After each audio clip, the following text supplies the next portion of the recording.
Irmãos e irmãs em Cristo, pela liturgia de hoje, o início da missa, com a bênção dos ramos, com a procissão solene que aconteceu com o padre, a equipe de liturgia, os ramos, com o evangelho da paixão de Jesus que nós acabamos de ouvir, o ato mais injusto de toda a história, nós percebemos que nós estamos vivendo algo diferente. Uma pessoa, quando ela está enferma fisicamente, eu ouvi uma pessoa dizendo no Brasil que teve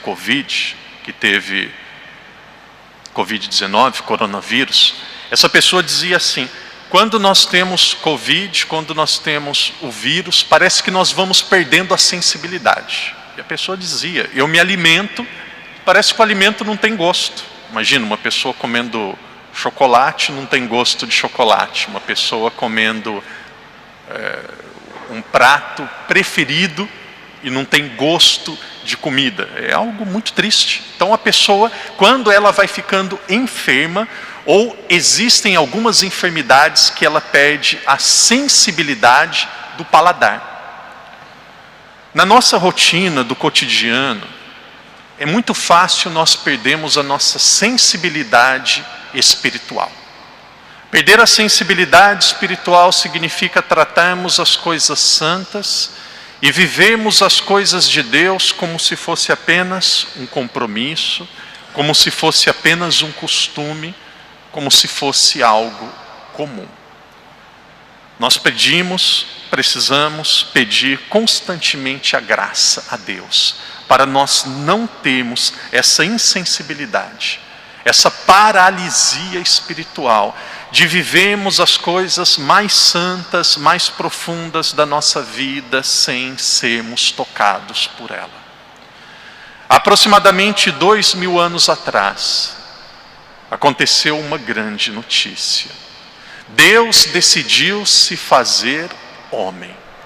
Deus decidiu que Ele não ficaria apenas na eternidade, que Ele não ficaria apenas no céu, ensinando e enviando pessoas. Nós podemos até imaginar um possível diálogo na Santíssima Trindade, e Jesus dizendo, talvez o Pai dizendo antes, isso daqui é algo fictício, o Pai dizendo: não sei mais o que fazer, as pessoas não nos entendem, as pessoas não compreendem o amor, as pessoas vivem no erro, na injustiça, achando que são certas, perderam o sentido do certo e do errado. O que nós vamos fazer? E o filho disse: eu vou. O filho veio, porque foi enviado pelo Pai com a força do Espírito Santo. E quando Jesus nasceu, nós vimos isso no Natal, foi uma grande festa. Os reis se exaltaram, os reis magos que vieram de terras estrangeiras trouxeram os melhores presentes. Pessoas daquela época que eram simples, os pastores, se alegravam. E de repente a injustiça começou a tomar conta da história, quando aquela criança indefesa foi obrigada, para sobreviver, a fugir para o Egito. Nossa Senhora às pressas foi para o Egito. Nossa Senhora e São José só voltaram do Egito quando o rei havia morrido.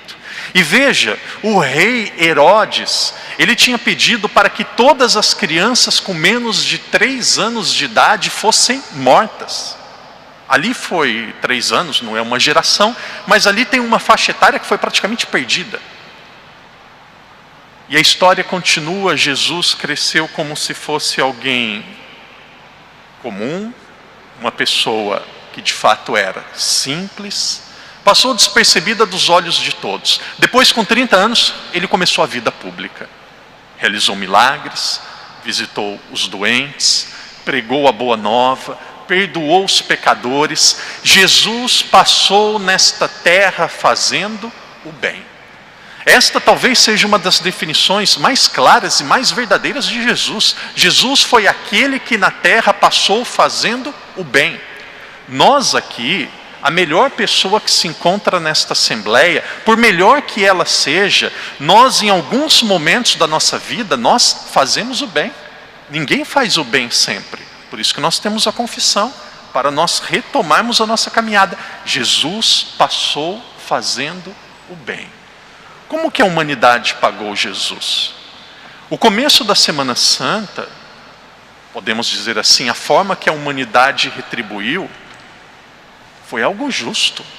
Podemos imaginar Jesus entrando em Jerusalém. Jesus entrou montado num burrinho. A história diz, isso daqui é o direito romano, que todo rei tinha direito a transporte público para entrar em uma cidade.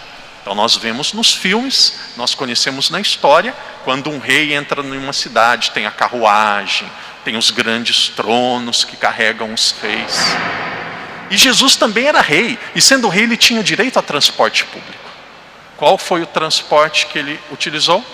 Dizem alguns arqueólogos, alguns estudiosos da Bíblia, que de um extremo da cidade entrava Herodes.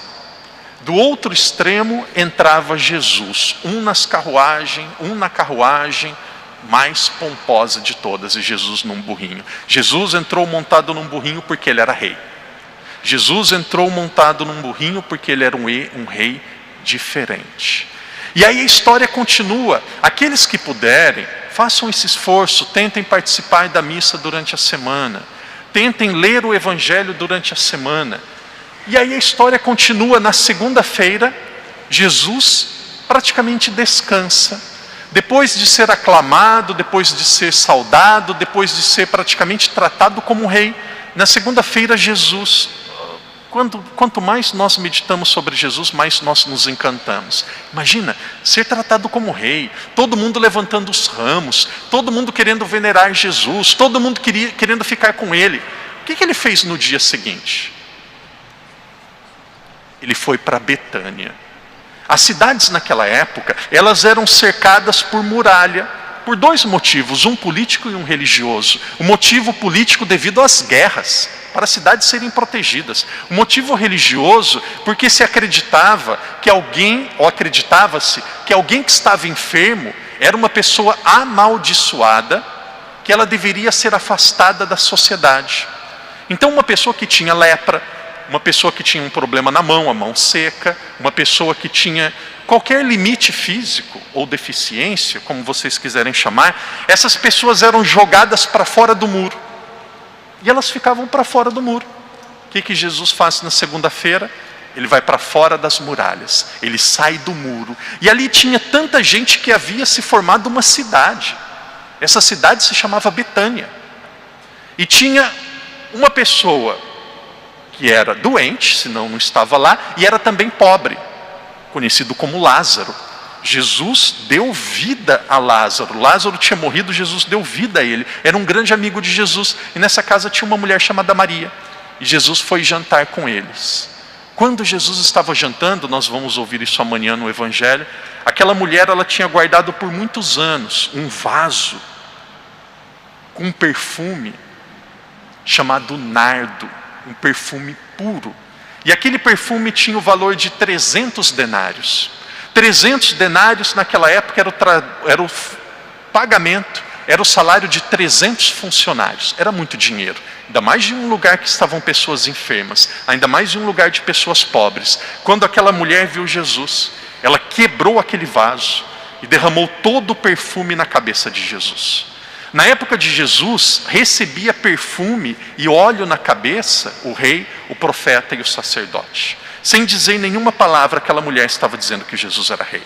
Jesus, um dia depois de ser aclamado como rei, Jesus humildemente sai, vai para o silêncio e visita uma família amiga. Seguramente ele já sabia o que aconteceria com ele. Parênteses. Nos momentos mais difíceis da nossa vida, nós precisamos de Deus e nós precisamos de amigos. Uma pessoa que tem uma amizade verdadeira, ela está segura. Uma pessoa que tem um amigo verdadeiro, essa pessoa encontrou um grande tesouro. Sempre digo para as crianças da catequese, colégio, crianças que eu encontro, qual que é a melhor maneira de ter um bom amigo? Sendo um bom amigo. Qual que é um dos maiores problemas dos relacionamentos? que nós temos entre marido e mulher, muitas vezes entre colegas de serviço. Um vive para servir e outro vive para ser servido. Quem que aguenta uma relação dessa? Tem pessoas, não sei se vocês conhecem essa expressão, tem pessoas que são folgadas, abusadas. Já conheci pessoas que exploram, usam o padre e depois, quando não precisa, chuta fora. Depois o errado é o padre ainda. Por isso que vive sozinha. Por isso que são pessoas que têm dificuldade de convivência. Quem encontrou um amigo, encontrou um tesouro. Jesus tinha amigos. Ele foi para o encontro dos amigos. E não só amigos. Jesus tinha uma espiritualidade profunda. Jesus era um homem que era Deus e que vivia unido com Deus. E aí a semana continua. Jesus anuncia que Pedro iria traí-lo. Jesus anuncia que Judas iria traí-lo. E aí depois nós temos o tríduo pascal. Queridos irmãos e irmãs, e aqui outra coisa que costumo dizer para as pessoas que fazem acompanhamento com o padre, para as pessoas que são mais próximas do padre, Jesus não espera que nós sejamos perfeitos, porque perfeito é só Ele. Jesus espera que nós sejamos honestos.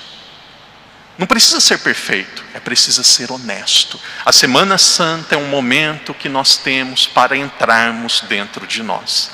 Veja, se nós olharmos aqui atrás do padre, tem um crucifixo enorme. Como que está aquele crucifixo? Está coberto, não é? O crucifixo não está coberto? Sabe por quê? Porque agora, desde o domingo passado, os nossos olhos não é para verem mais. Aqui na Sé nós não fizemos isso, poderíamos ter feito. Aqui não é mais para olhar para as imagens. Não é mais para olhar para o crucifixo. Agora é um período litúrgico que nós estamos vivendo, que é para nós olharmos para dentro de nós. É muito fácil. O Papa, o Bispo, o Padre, o meu marido, a minha mulher, o meu chefe no trabalho, o governo, o meu vizinho que fica fazendo barulho à noite. E eu? E eu? Uma pessoa, alguns instantes agora, uma pessoa chinesa veio para um aconselhamento. E ela falou praticamente 20 minutos, não estou expondo ninguém, é um aconselhamento. Ela falou problema do vizinho, do marido, problema da rua de si, tudo. Falou, padre, o que eu faço? Meu Deus, jogou uma bomba na mão do padre. O que eu vou dizer? Colocou. E ela é uma pessoa que estava sofrendo mesmo. Jogou uma bomba na mão do padre. Padre, o que eu faço? Eu pensei, meu Deus, o que eu vou falar para essa senhora? Como a gente vai resolver um problema de 60 anos aí numa conversa de 15 minutos? Eu falei, Jesus. Parecia quando eu fui ordenado padre, as primeiras confissões que eu atendia, eu ia para o confessionário tremendo. Eu falava assim, Jesus, me ajuda. O que eu vou dizer para as pessoas? Tem situação que eu não sei. O Adriano daqui a um tempo vai passar por essa situação, vai tremer ali no começo. E eu falei para essa, e ela perguntou assim, padre, o que eu faço? Eu falei, a senhora muda. Muda. Padre, os meus primos, padre, festa de família é um inferno, padre. É só briga, é só confusão. O que eu faço? Olhe para você e veja o que você pode fazer de diferente. Ninguém é tão ruim que está perdido. Ninguém é tão bom que não pode ser melhor. Semana Santa, e aqui o padre vai caminhando para o final da celebração. Existem tipos ou pessoas diferentes que procuram a igreja em países como o meu, na América Latina, no Brasil, talvez em muitos lugares da África, em alguns lugares da Ásia. Tem pessoas que procuram a igreja buscando prosperidade. Existe até algo chamado teologia da prosperidade. E alguns dizem assim, se você der 10% do seu salário para Deus, Deus vai te dar muito mais.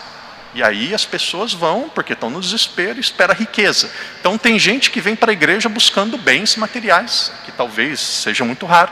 Tem pessoas que vêm à igreja para cumprir um rito da família. Ah, meu pai já morreu, minha mãe morreu, eu ia na missa sempre, meu pai ia também quando eu era criança. Ah, vamos na missa lá, porque eu sou de família católica. Tem que ir. Tá bom, cultura, vai por cultura.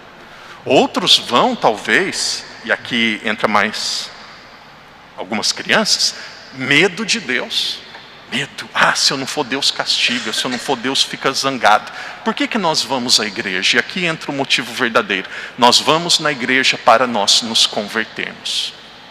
A vida humana, ela tem um objetivo: prepararmos-nos para o encontro definitivo com Deus. Todos nós um dia vamos passar por esse encontro pessoal com Jesus.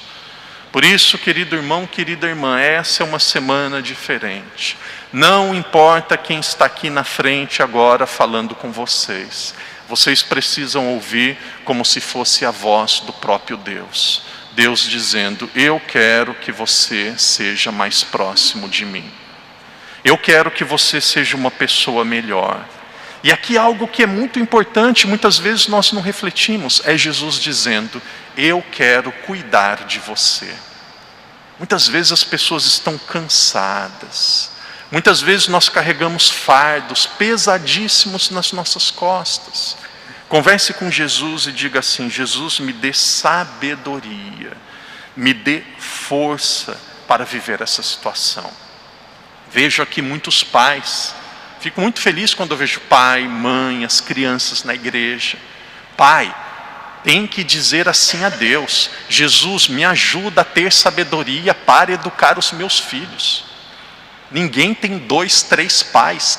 Só tem um pai, então tem que ter sabedoria. Mãe, tem que dobrar os joelhos e dizer: Jesus, me dê sabedoria para educar os meus filhos. Jesus, me dê sabedoria para continuar a minha missão aqui na terra.